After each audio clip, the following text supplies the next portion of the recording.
বেশ কয়েকটা দিন ধরে দেখলাম নতুন ফ্যামিলি মেম্বার অ্যাড হয়েছে। সবাইকে স্বাগত। দাঁড়াও এক সেকেন্ড, আমি বাটিটা নিয়ে তারপর কথা বলছি।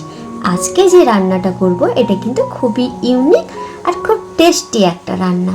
তাই সকাল সকাল কোনো কিছু না ভাবনা চিন্তা করে রান্নাঘরে হাজির হয়ে গেছি। চালটা কিন্তু রান্না করা ভাতের চাল।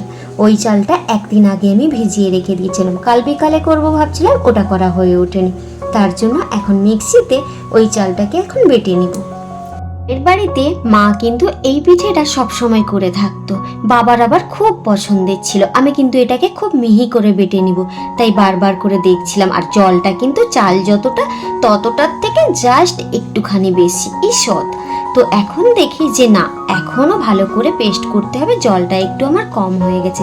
তাই কিন্তু এতে আমি আরও একটু জল মিশ্রণ করে নিব। জলটা যে দিলাম খুব অল্প দিলাম, পাতলা হয়ে গেলে আমি এই জিনিসটা করতে পারবো না, তখন মেজারমেন্টও দিতে পারবো না। এক্ষুনি একটা দুর্ঘটনা ঘটছিল। আমি যে চামচ দিয়ে নাড়াচ্ছিলাম না, ভুলে গেছি যে ভেতরে চামচটা থেকে গেছে। এই জিনিসগুলো বারবার আমি কিন্তু ভুল করি, আর এর জন্য আমাকে বিপদেও পড়তে হয়।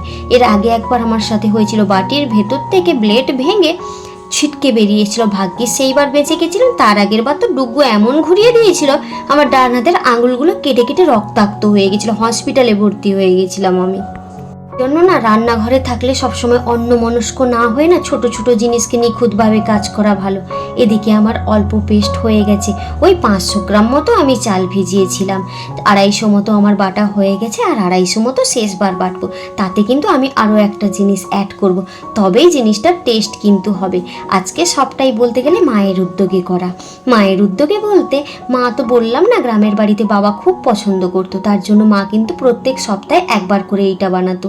আর মাটির ছোঁয়ায় যে কোনো জিনিস তার স্বাদ তো আলাদাই হয়। তেমন আজকেও আমি ভাবলাম গ্যাস হয়েছে তো কী হয়েছে, উনান নেই তো কী হয়েছে। এদিকে নারকোল কুড়িয়ে রেখেছিলাম গোটা একটা, আর এদিকে কিছু কাজু বাদামও নিয়ে নিয়েছি। কাজু বাদামটা কিন্তু এইবার যে আমি চাল পেস্ট করছিলাম, হাফ চাল পেস্ট করে নেওয়ার পর হালকা দানা দানা ছিল, তার ভেতরে এটাকে অ্যাড করে দিচ্ছি। এটাকে কিন্তু এর সঙ্গে বেটে নেব। ওই দানা দানা মুখে পড়ার থেকে এই জিনিসটার ভেতরে না যদি বেটে দেওয়া হয়, তার স্বাদ কিন্তু সম্পূর্ণ আলাদা হয়। একদম মিহি করে বেটে নিয়েছি। আর এদিকে ধোঁয়া বেরোচ্ছে, একটু রেস্ট দিয়ে করলে না এই মিক্সারটা গরম হতো না। আজকে ওয়েদারটাও কিন্তু বেশ ভালো। এই তো কয়েকটা দিন পরে চিত্ত অমাবস্যা আসছে না, এই পিঠেটা কিন্তু ওতে খেতে হয়। আর বর্ষাও হবে মনে হচ্ছে এখন। এই যে মাটির ছোঁয়ায় আজকে যে জিনিসটা বানাবো, এই হচ্ছে তাওয়ার সরা। এতে করেই আজকে পুরো রান্নাটা কিন্তু আমার হবে, পিঠে করার প্রসেসিংটা। কখনো বানাইনি তো, তার জন্য 3 মাস এনে বাড়িতে রেখেছিলাম, কিন্তু বানানো হয়ে ওঠেনি। তাই মা বললো, এই এনে ফেলে রেখেছিস, কবে থেকে বানাবি বানাবি বলছিলি, বানিয়ে ফেল। ওই জন্যেই না হঠাৎ করেই প্ল্যানিং করে হঠাৎ করেই বানানোর কাজে লেগেছি। আর এদিকে না আমার মিশ্রণটা একদম ঠিকঠাকই আছে। আমি যতটা পরিমাণ বাটা জল দিয়ে দরকার ছিল ঠিক অতটাই আমার হয়েছে। আর যদি লাগে পরে একটু অ্যাড করা যাবে জল, দেখে নিয়ে আগে মাখিয়ে কেমন হয়। আর না এতে লবণও দিতে হবে, চিনি দিলে কিন্তু পিঠেটা হবে না, উঠবে না একদম। তার জন্য চিনি দেবো না, এটা গুড়ের সঙ্গে কম্বিনেশন করা হবে। কেমন করে হবে সবটা পরে বলছি। নারকোল অল্প একটু রেখে দিয়েছি, দেখি মাখিয়ে যদি মনে হয় পরে আবার পুরোটা দিয়ে দেবো। ভালো করে কিন্তু ফেটাতে হবে, কিছুক্ষণ রেস্টও দিতে হবে, তবেই কিন্তু জিনিসটা ফুলবে ভালো। আর আমার মনে হচ্ছে অল্প একটু জল লাগবে। মিক্সির বাটির গায়ে তো চাল বাটা লেগেছিল, ওটাতেই জল দিয়ে ভালো করে ধুয়ে আমি ওটাই জল অ্যাড করেছি। এক্সট্রা জল কিন্তু আমি অ্যাড করিনি। এতে দুধ দিলেও হতো, কিন্তু দুধ দিলে ওঠার চান্সটা কম থাকে। অবশ্য আমার এখন মনে হচ্ছে না একটু বেশি পাতলা হয়ে গেছে, বেশি নয় হালকা একটু।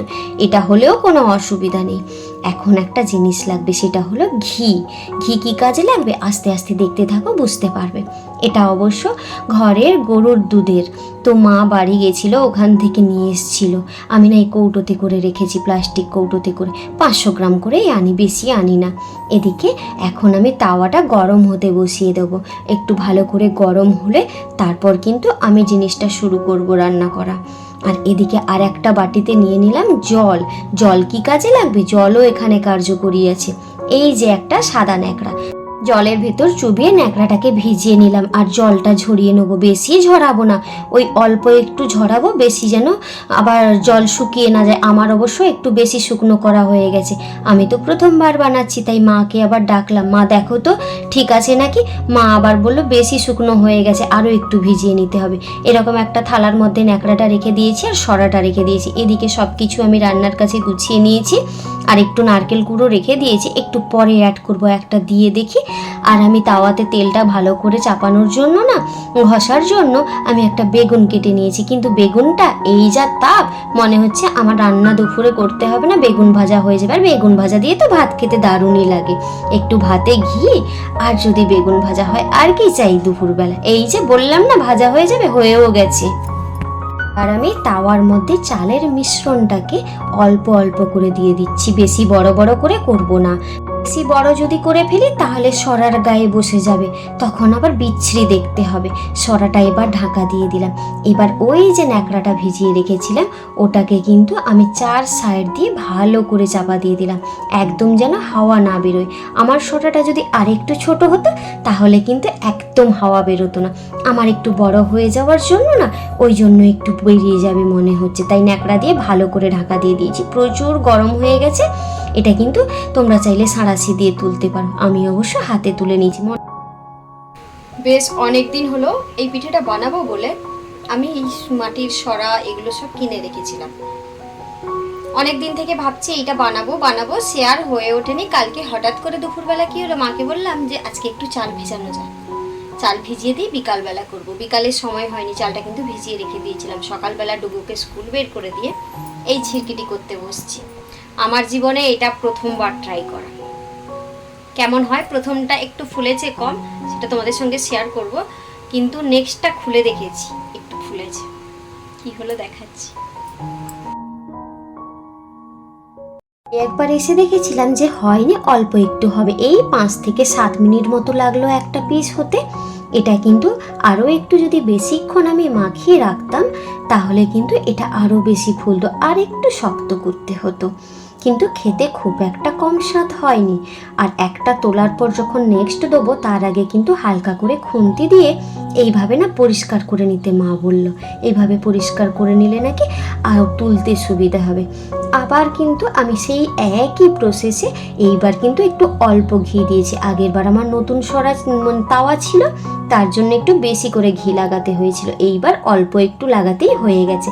সেম প্রসেসে একে একে আমি সবগুলো করে নিব। সবই করছি কিন্তু এতক্ষণ আর নামটা বলছি না এই পিঠের কি।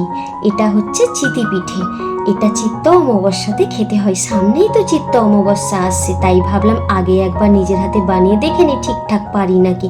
ও বলতে ভুলে গেছিলাম, ন্যাকড়ার ওপরে কিন্তু যতই ভেজা ন্যাকড়া দিই তার উপরে কিন্তু ওই মিনিট 3 পরে আবার একটু জল ছড়িয়ে দিতে হয়। এই যে একে একে কিন্তু সবগুলো বেশ আমার ভালোই উঠছে, কোনোটা কিন্তু বসে যায়নি। ওই যে প্রথমে তাওয়াটা ভালো করে গরম করা হয়েছে ওই কারণে। আমার মোটামুটি 6টা হয়েছিল, 4টা হওয়ার পর ভাবলাম তোমাদের সঙ্গে শেয়ার করি। এই যে এর সঙ্গে দুধ দিয়ে খাওয়া যায় আর গুড় দিয়ে, দুধ আমার কাছে ছিল না তার জন্য কিন্তু আমি গুড় দিয়ে খাচ্ছি। আর পিঠেটার পেছনে কিন্তু হালকা পোড়া পোড়া হবে, ওটা প্রথমবার একটা করার পর বুঝতে পেরে যাবে যে এটা কতক্ষণ রাখা উচিত, বা ওর একটা স্মেল আসে।